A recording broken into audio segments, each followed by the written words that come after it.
Cache Giraffe issues after an iOS update usually come from background tracking permissions resetting or the app losing access to system-level data it needs for offer walls and reward tracking.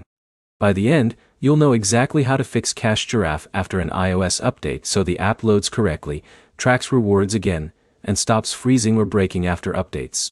First thing to check is app permissions. iOS updates often reset settings like background app, refresh, and tracking access. Go to Settings, scroll to Cache Giraffe, and make sure background app refresh is turned on. Also, check privacy settings and allow tracking if the option is available. Next, fully close the app instead of just minimizing it.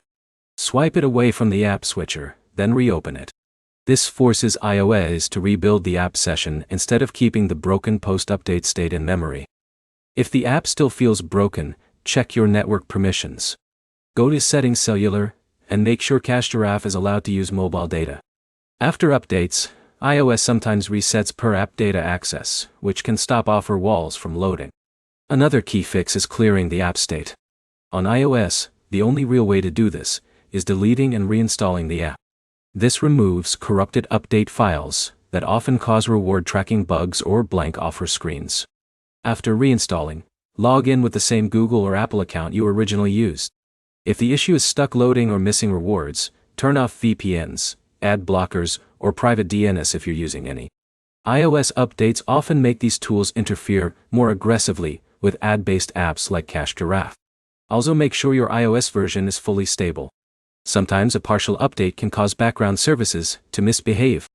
Go to Settings General, Software Update, and confirm everything is fully installed and not pending a restart.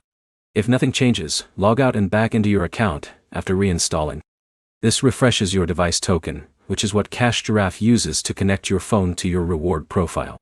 Cache Giraffe breaking after an iOS update is usually not permanent damage. It's almost always caused by reset permissions, corrupted app data, or blocked tracking services introduced during the update process. If this helped, like and subscribe for more fixes for Cache Giraffe and reward app issues after updates.